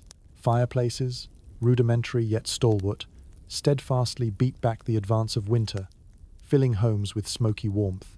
It's a warm embrace, tempered with storytelling and laughter as families gather, sharing body heat in a collective act of defiance against the cold. In contrast, the fortified abodes of the nobility are formidable yet drafty fortresses. Beyond their intimidating facades lie thick stone walls that resonate with history, yet fail to wholly keep out the chill. Tapestries and rush floors play their part, believed not only to decorate, but to shield inhabitants from the inexorable seep of the wind. The art of weaving warmth extends beyond walls. Clothing stands as the first line of personal defense. Layered tunics and cloaks become a second skin, with their woolen fibers soaking the essence of warmth into their very fibers. Gloves and hats of refined wool or fur add necessary protection to the weary traveler's arsenal. The taste of leather, warmed by wear, guards against inclement weather with resilience as enduring as the hearts it protects. Historians and archaeologists ponder on how medieval folk gauged their weather, using natural barometers, the behavior of animals, the murmurs of wind through trees to predict the coming tempest, and respond in time, whether through observation or sheer ancestral wisdom. These communities understood meteorological shifts long before modern science recorded them. Ingenuities span practical to the mystical, employing curious methods such as leaving wooden bowls of water along eaves, believing if an unexpected frost graces them overnight, then foul weather loiters nearby. Bells hung from rafters serve as both alarms against spirits and tellers of weather when they swing their serenade to the wind's tune. Humor is not absent in the struggle against the elements. Jests abound regarding makeshift repairs using cabbage leaves or sheep's wool when leaks defy roofing, or jabs at Pedro, the luckless shepherd, who perpetually dances the fine line between protection and precipitation with his ever ill-fitting cloak. Beyond individual shelter, these societies turn to community for collective protection. In more urban settings, markets and churches act as centers for communal warmth, places where people gather to await the passing storm while exchanging gossip over Elisa defiance against chilling dread with kindness shared. Innovative minds embrace nature's adversity as an opportunity for invention, realizing that adapting and embracing these elements forge resilience. Each weathered storm shelters new experience under winter's blanket or summer's fierce glare. The lessons gleaned from every gust of wind become woven into the tapestry of survivaler skill, passed along in stories told to generations nestled around evening fires. And so, as you stand remembering the notes of the storm's distant dirge and the embrace of the hearth, you recognize that protection in the Dark Ages extends beyond the physical realm. In these challenges, against nature herself, the era's soul is reflected in its people's collective creativity and resilience, like the unyielding whisper of a kindred spirit promising warmth through the cold night. With a firm cloak around your shoulders and the firelit promise of tomorrow as your guide, you step bravely onward, knowing that each measure taken in protection against the elements celebrates not just survival, but the unbreakable bond between Earth and its stewards, a reminder that even in adversity there is collaboration and hope. As you continue your journey through the unfolding narrative of the medieval world, the vital role of animals in daily life emerges with a gentle insistence, echoing the connections that keep humanity tethered to the natural world. Harnessing the power of animals is not only an exercise in survival, but a testament to the enduring partnership between mankind and the creatures that share this realm. Picture yourself standing in the midst of a bustling medieval farm, the earthy aroma of hay mingling with the lowing of cattle.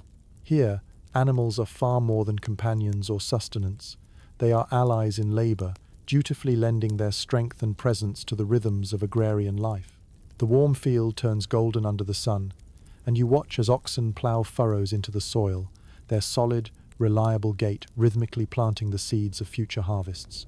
Each animal plays a specific role in the elaborate dance of medieval farm life. Horses, revered for their speed and stamina, serve as both mounts and draft animals, their hooves pounding out an enduring cadence as they draw carts laden with goods across cobbled roads and dirt paths. Their noble stature and utility in warfare elevate them to revered positions within the human hierarchy. Even their imagery inspires, finding its way into heraldry, a proud symbol of strength and loyalty. In the quieter corners of the farm, Sheep and goats offer wool and milk, a lifeline of materials that spins practicality from survival. Imagine the feel of lanolin-rich fleece through your fingers as shepherds tend to their flocks.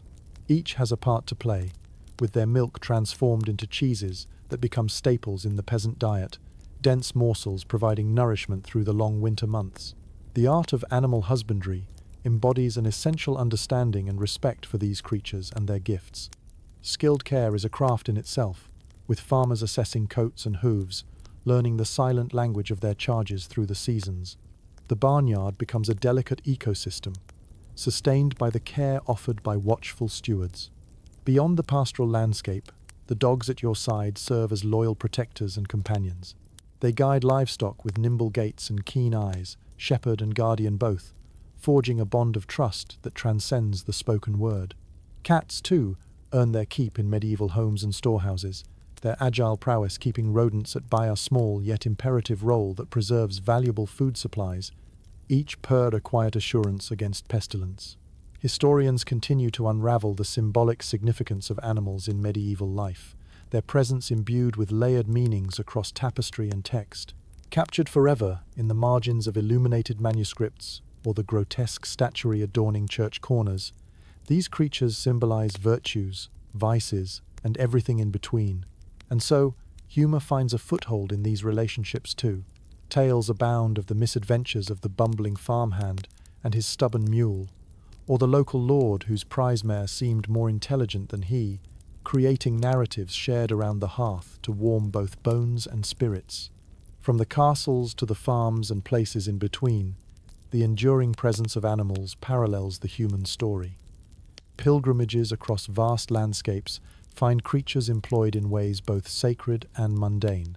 Whether carrying the burden of supply-laden carts or nobly leading knights into battle, animals are woven into the very fabric of medieval society, each role integral, each contribution vital. The symphony of barks, bleats, and lowing forms the musical backdrop of medieval life, underscoring the rhythm of productivity and prosperity. In this world, animals take on lives that go beyond their physical contributions. They are woven into the very heart of what defines community and survival, their presence a silent promise carried on the wind. As you reflect on these trusted allies in toil, you understand that they bestow more than mere utility. Their relationships forge interdependence, both practical and profound. They invite us to rediscover the bond between ourselves and nature, offering lessons in trust and cooperation as eternal as the land itself. With this newfound appreciation, you welcome yet another day alongside these steadfast partners, a harmony of earth and flesh, framed by the unwavering march of time. In the simplicity and strength of these relationships, you draw parallels with the endurance of the human spirit itself, a testament to the enduring legacy of partnership and temporality, where neither can triumph without the other. As your journey deepens into the medieval thicket of custom and law, you find yourself at a crossroads between observation and superstition within the mystical art of divining the unknown. This era, steeped with mystery, relies heavily on an intuitive dance between earthly knowledge and celestial guidance. Here, the medieval mind seeks understanding of the world through patterns drawn from the stars and whispers carried on the wind. Imagine yourself standing in an open field beneath a vast sky, dark yet shimmering with constellations. The crisp night air is heavy with silence, accentuating the ethereal glow of the heavens above. You are surrounded by those who gaze skyward, eyes tracing lines between stars, as if reading stories etched across the celestial page. Astrology flourishes here, a framework through which seekers of truth decipher the will of the cosmos. Each star and its movement become not just objects of beauty, but guides interpreters of divine intention, casting their light on earthly paths. Astrologers read the heavens like a book, weaving narratives from the dance of celestial bodies. Their predictions, though often cryptic, provide counsel to both peasants and nobles, advising on matters as varied as harvests, battles, and births. Historians still debate the extent of astrology's grip on medieval decision-making, but the celestial alignment is undeniably persuasive, its allure shaped by the mystery of the unknown held within those distant, twinkling lights. Earthly signs, too, participate in this realm of guidance, where diviners harness terrestrial vibrations to predict fortunes or foresee calamities. The rustle of leaves, the flight path of birds, and the formations of clouds are laced with significance. Augurs, interpreting these natural portents, draw conclusions about the days yet to unfold. Travelers consult these seers before journeys, craving reassurance from those attuned to both the visible and invisible world. There's something delightfully perplexing about these methods, like the unintended humor of misunderstanding a star pattern or interpreting an uncooperative bird's flight path as a portent of impending storms, only for the sky to remain stubbornly blue. And yet, reliance on these interpretative arts is more than mere distraction. It provides structure and solace, reassuring us that we are shielded by knowledge that stretches beyond our comprehension. In this age, relics become another focal point for divination objects, believed to resonantly hum with the blessings of saints or spirits. Think of a relic pressed to the forehead during prayer, beseeching intervention from realms unseen, or holy water flicked across brow and breast to invite divine favor. These traditions illustrate the blending of faith and fate, where conviction is as significant as the touchstones themselves. Divination practices find expression not only in the spiritual, but in the mundane. Villagers congregate for tales of dreams that foretell destiny, or banes that appease mischievous spirits beneath the surface of everyday life. Elms whisper and wells murmur when questions are asked in earnester world, where mystery is a companion, ancient and wise. Beyond land and sky, fortune-tellers spin their webs in the role of advisors, their demeanor a tapestry of mystery and allure. They offer card readings, bones casting, and crystal gazing, each session a theatre of curiosity and chance where the fates are whimsically teased from companion shadows. Yet amidst theatrics, glimmers of insight bind these consultations, a reminder that even lightened moments offer glimpses into unknown realms, feeding a subconscious hunger for dominion over uncertainty. Whether divining future triumphs or weathering impending trials, the dance with the unknown becomes as much about surrender as it does controller recognition that knowledge draws from myriad sources, each adding to a mosaic of understanding as rich and enigmatic as the skies themselves. With this insight, you leave behind the astrologers and augurs, yet their words linger, a balm for the persistent questions that reside within the human heart. Into the embrace of the night, the flicker-fade of stars guiding your steps, you carry a whisper of their sacred promise, that in seeking to know, we are mirrors of time's continuum, where belief, joy, and mystery meet on unparalleled grounds. In embracing the unknown, you acknowledge the vast tapestry that connects us, a weaving from which we draw inspiration, solace, and meaning as the wheel of time turns resolutely onward.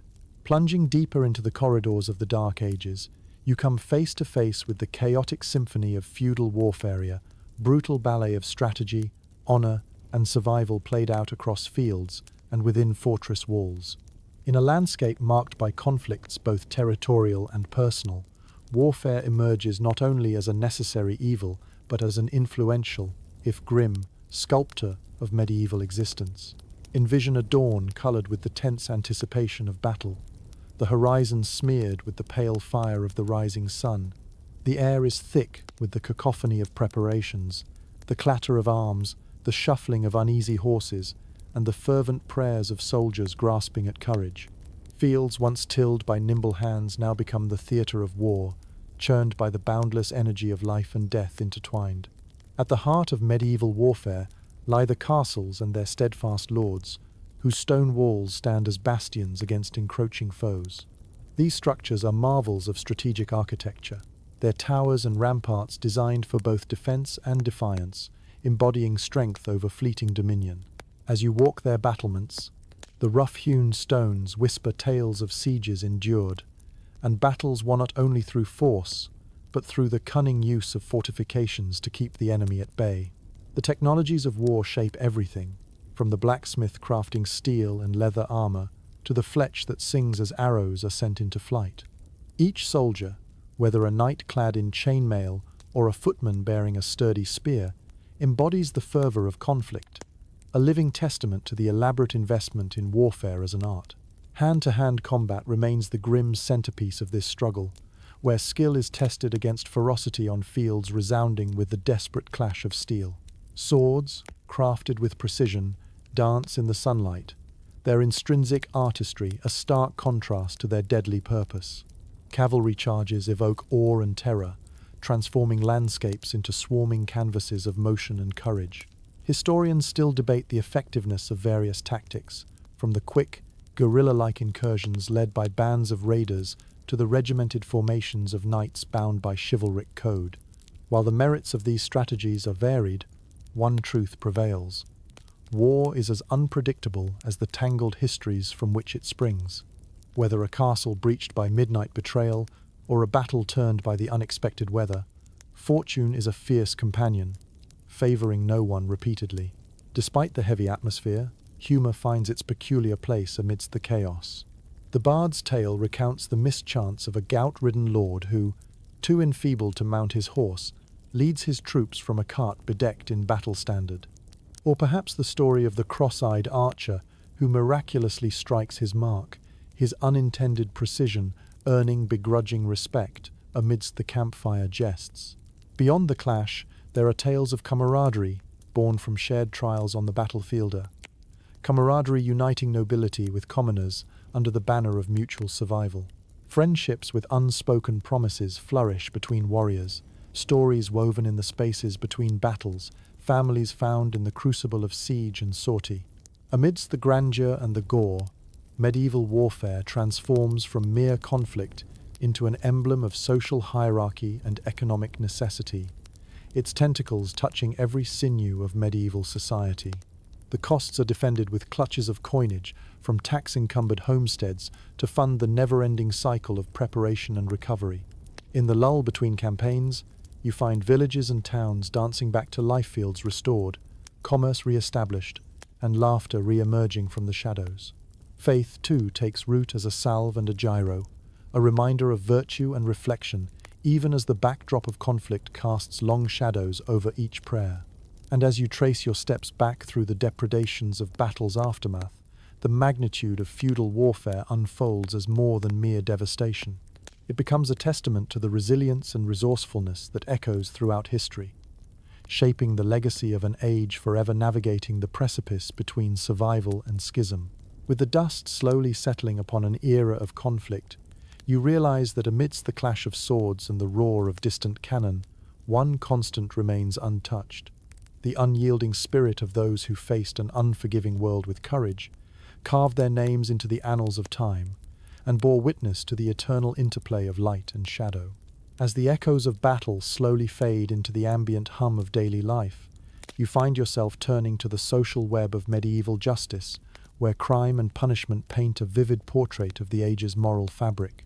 Medieval justice is a rich tapestry of customs and codes, one where power, tradition, and community intersect to maintain order and uphold the ever-urgent quest for stability amidst the chaos. Imagine standing in the center of a bustling medieval village square, streets brimming with market activity. Overhead, the rhythmic tolling of the church bell signals the gathering of townspeople. The village, a microcosm of feudal society, comes to a standstill as the solemnity of justice takes center stage. Justice here is not merely an abstract concept, but a vivid, lived experience, a public spectacle woven into the rhythms of everyday life. In this era, the law is not yet the silent, faceless institution of modernity, but an active participant in the community's narrative. Picture the local lord presiding over court under the open sky, or within the chill of a manor hall. His authority is tangible, his word both scripture and sword.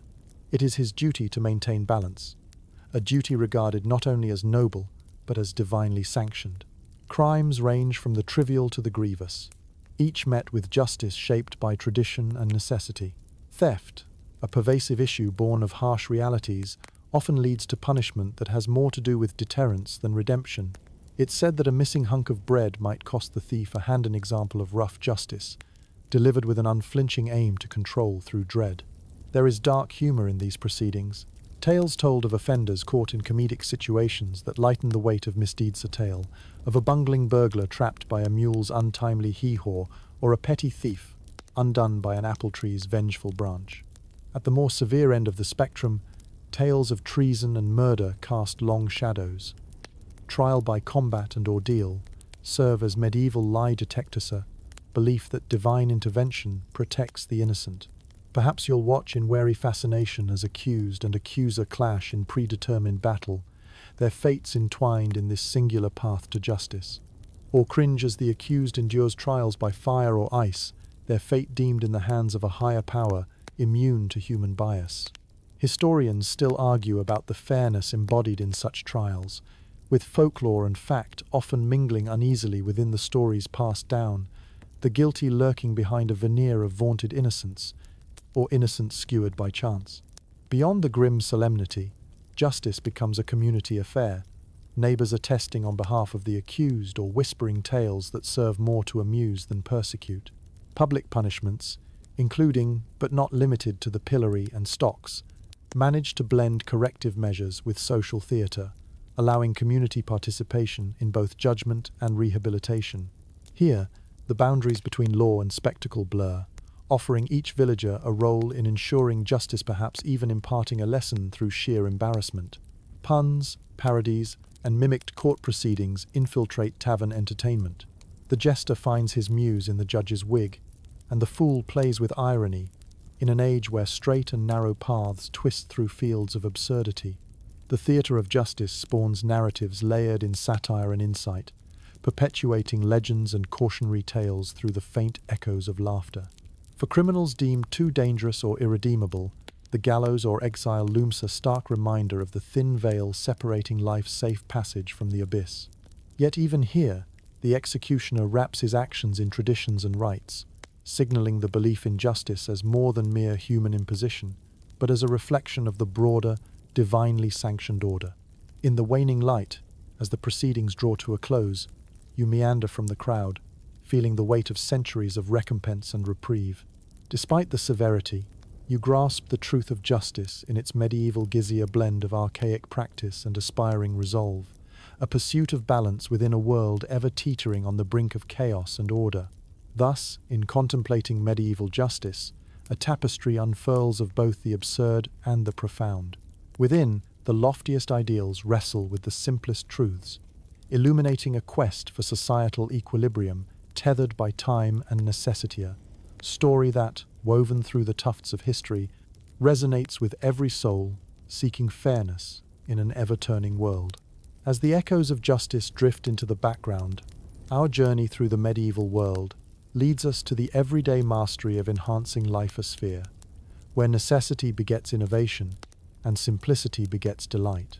Here, life hacks of the Dark Ages reveal much about the resourcefulness embedded in the fabric of daily struggles and satisfactions. Imagine yourself in a modest cottage, the hearth crackling warmly, where the scent of herbs mingles with the rich aroma of stewing broth. Families gather here, not only to take nourishment, but to share knowledge from the elder generation to the young about the various ways to make life a little easier, a touch more pleasant. Begin with the kitchen realm, where simplicity reigns but innovation shines. Consider the humble mortar and pestle, those age-old companions whose rhythmic grind transforms humble ingredients into the heart of meals. Mushrooms, roots, and grains yield their essence under this careful labor, teaching patience and rewarding the senses. Bread dough, kneaded with the practiced grace of calloused hands, rises near the fire's warmth, filling the room with a yeasty promise of prosperity. The art of preserving food grows from more than necessity. It becomes a testament to shared ingenuity, a vibrant celebration of flavors captured out of season. Root cellars act as time capsules, lining shelves with rows of pickles and dried fish, pulses and grains in earthen jars awaiting bleak days. A communal effort, these stores reflect an understanding of nature's rhythms and humanity's determination not just to survive, but to thrive. Beyond the hearth, innovations crop up in homespun attire, where spinning wheels and looms clack with an almost musical regularity. Skilled hands spin yarn with the dexterity of a seasoned conductor, drawing threads from local wool and flax into the warp and weft of garments designed to ward off the chill. Patterns and dyes, vibrant reds and indigos, offer not just warmth but a touch of individuality, a splash of color in a muted palette of days. And what of illumination? Candles, primitive yet comforting, illumine more than corners. They shed light on evenings filled with storytelling and reflection. Their simplistic construction belies thoughtful refinement, interior spaces flickering with a warmth that pushes back night's encroaching grasp. Oil lamps crafted of clay echo tales of far-off lands, whispers of trade routes dotted with caravans and spices, returning home with both illumination and its enchantment. The era also abounds with tidbits of personal maintenance. Imagine leafy concoctions steeped in hot water to concoct rudimentary herbal tea, chamomile to soothe nerves, or peppermint to dispel dark thoughts. The use of rosemary, not only a culinary staple, but also an aromatic delight when hung above the hearth, becomes a breath of freshness in spaces where air dances rarely. Historians often debate the effectiveness of various medieval remedies and beautifying practices. Some, though peculiar to the skeptical eye, hold kernels of enduring wisdom. Vinegar for cleaning, honey for healing upon the skin, or salt as both spice and preservative. And humor as always, humor rings through these throughways of medieval life. Peasants jest about the first pancake destined to floper the quirky tales of the neighbor's child who used the family goat as a backrest while attempting to knit. These moments highlight the kernel of joy found in the mundane, the celebration of rustic whimsy unsuited for chronicling but pertinent to collective memory.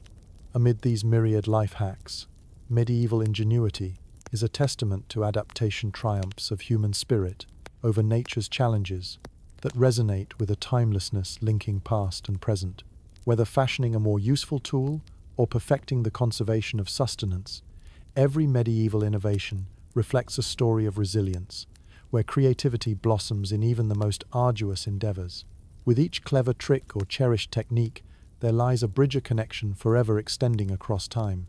These methods, subtle yet profound, beckon the traveler to appreciate how remarkably enduring the quest for ease of life remains. As you weave these innovative threads into your understanding of medieval society, take comfort in the realization that even in the roughest of eras, humanity has always sought to enhance life in ways that incline towards abundance and joy. In these whispers of shared knowledge, you find inspiration, a reminder that time itself is a tapestry of lessons learned and stories told at the fireside glow of our collective imagination.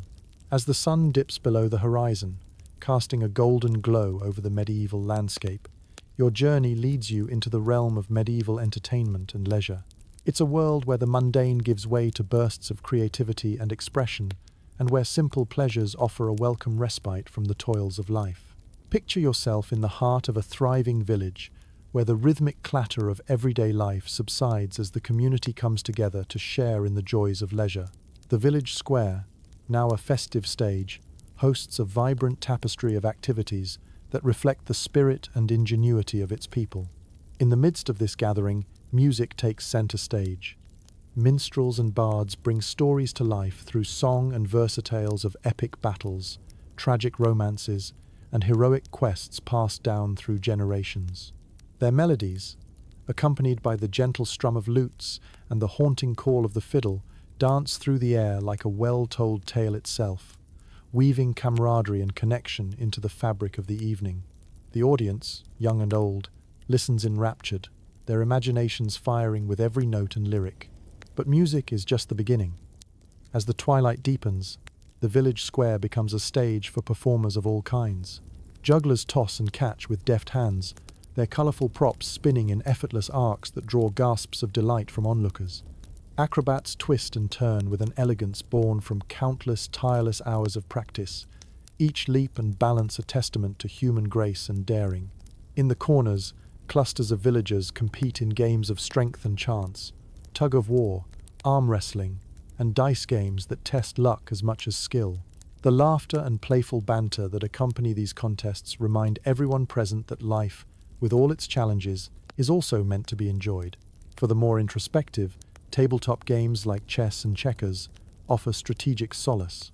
These games, their origins tracing back through centuries and continents, engage minds weary from toil, and with each move, players mimic the tactics of war and intrigue on a more intimate stage.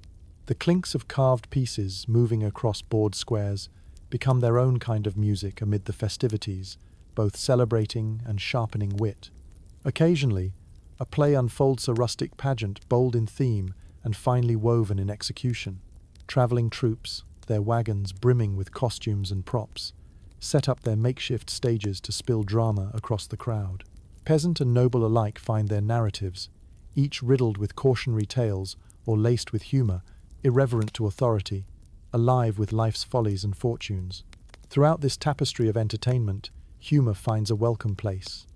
Jesters, clad in garb as colorful as their stories, regale audiences with tales of mirth and folly.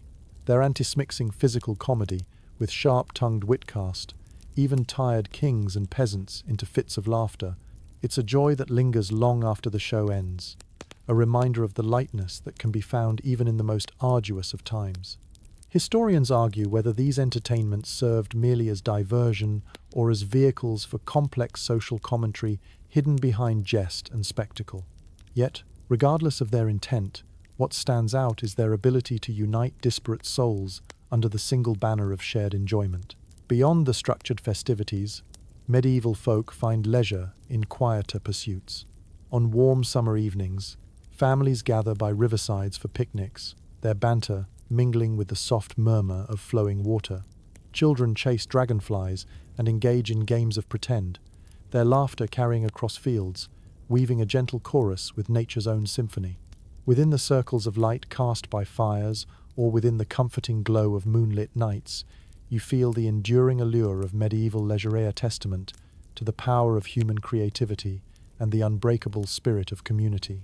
Here, in these moments of relaxation and joy, you find the heart of medieval life, where despite the hardships, moments of connection and delight are cherished like precious gems. As the embers die down and the night stretches its star-strewn canopy overhead, you understand that these pursuits are more than simple diversions. They're rituals of renewal, threads of joy and laughter, woven through the tapestry of human existence. For within these moments of shared merriment, you discover the essence of empathy, unity, and resilience that echoes across time, filling the tapestry of life with color and warmth. As the medieval world unfurls with the rhythms of entertainment and daily life, you arrive at the cusp of transformation and age, poised on the brink of the Renaissance. This is a time where adaptation becomes essential, where changing tides of thought and discovery begin to reshape the fabric of existence. In this transitional epoch, you witness the first stirrings of curiosity and questioning that promise to resonate far beyond the Dark Ages. The stirrings of change ripple through both the countryside and the courts, whispering of knowledge rediscovered, of horizons expanded. Within the cloistered walls of monasteries, scholars diligently translate ancient manuscripts, relics of vanished civilizations, into the vernacular. Dusty volumes, once treasures of distant shores, breathe anew under the careful attention of these scholarly monks. Their scriptoria become beacons of learning, the scratching of quills, a steady hum in the cadence of change. The rise of universities marks a pivotal moment, emerging like constellations guiding the seekers of knowledge through the vast skies of potential. Here, young minds gather to ponder the mysteries of nature and humanity. Philosophy and science, art and mathematics bloom alongside theology, shading society's perception with nuanced colors and urging a departure from unexamined tradition. Students debate fiercely under colonnades and sheltered arbors, grappling with lofty ideas that echo across courtyards and into the consciousness of the age. Yet, despite the promise of new thinking, the remnants of medievalism still cast long shadows over the landscape. Superstitions persist, their roots deep and tangled, weaving through the tapestry of emerging rational thought. The alchemist's quest for transmutation and philosopher's stone are prime example symbolic intersections of science and magic, where curiosity insists on possibility beyond understanding. Historians continue to debate the pace and breadth of this intellectual awakening, contemplating whether it bloomed organically or was thrust forward by distinct figures whose insights proved galvanizing. Figures like Copernicus, burgeoning in corridors of inquiry, would challenge long-held beliefs with celestial revelations. Other artists and thinkers would pave the way for challenging conventions with designs that dare to envision reality anew. In villages and towns, artisans adapt as well, refining their crafts through exposure to new ideas. A blacksmith refines his metallurgical skills with techniques sparked by whispers from the East. A textile spinners their wheel to forge cloth finer than the day before, and painters begin infusing perspective into their representations, offering new depth to both art and understanding. This gradual shift toward a Renaissance worldview does not erase the tenets of the past, but melds theme and evolution, like a river swelling to carry old waters in a new course. And intriguingly, humor bridges the gap between old and new, crafting playful narratives where medieval jesters make light of novel flying machines or amused townsfolk mock scholars' improbable assertions of other worlds.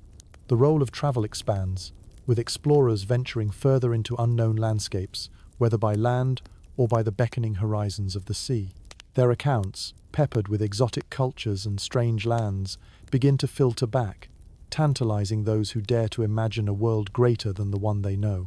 Trade routes grow like veins across the tapestry of Europe, sustaining both life and curiosity, igniting ideas through chance exchanges of more than just goods. Merchants spin tales as vibrant as their spices, planting seeds of wanderlust among listeners eager for new adventures. Each community, each individual experiences these shifts differently, adjusting to currents born from both promise and uncertainty. The old tales of dragons and heroes remain, yet they intermingle with the mutterings of invention, exploration, and cultural exchanges that offer hopeful glimpses of what lies beyond the immediate horizon. As you stand at this threshold, witnessing a world grappling with its awakening, an understanding takes root. Adaptation is a timeless narrative, as intrinsic to the human experience as breathing. In the echoes of turning pages and the whisper of brushes on canvas, you embrace the vivid truth that change, while daunting, is a fertile ground for growth and resilience. Thus, in this culminating era, as virtues of medieval ingenuity blend with the promise of rebirth, you perceive the essence of humanity's enduring journey, a perpetual cycle of discovery, creativity, and imagination that spans the tapestry of time. Hands and hearts, guided by vision both past and present, shepherd the world toward a future teeming with potential and promise.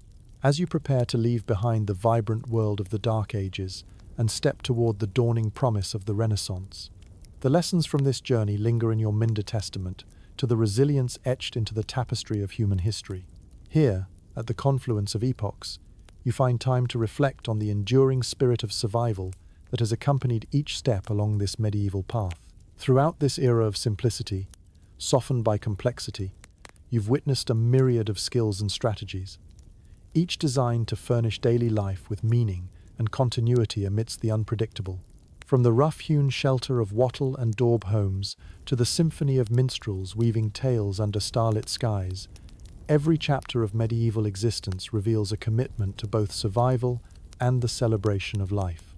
You've shared the peasant's diligence in fields, tracing ploughs through the earth, nurturing both crops and community. With hunters stalking quietly through forests and fishermen casting nets in tranquil waters, the bounty of nature demands both respect and understanding that dance between humanity and the natural world.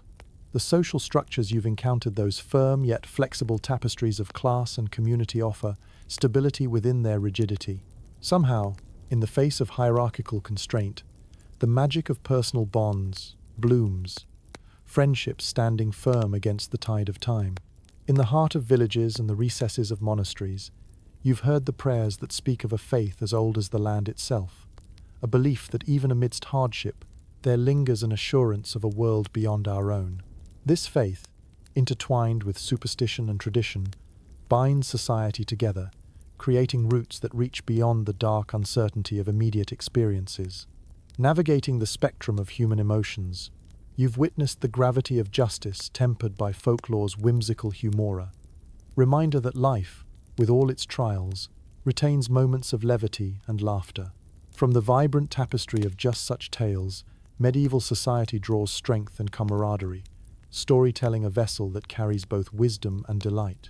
While each medieval craft you've explored from the carpenter's workshop to the scriptorium illuminates the dedication to skill and innovation, it also embodies the human yearning for beauty nestled within function. In these creations lies a bridge extending from past to future, forging a legacy of ingenuity. And as you stand at this crossroads, you recognize that the story of the Dark Ages is not just one of survival and resilience, but a testament to adaptability and the unyielding human spirit. The enduring lesson, woven into every facet of this era, remains simple yet profound. In the face of chaos, humanity chooses not only to persist, but to flourish.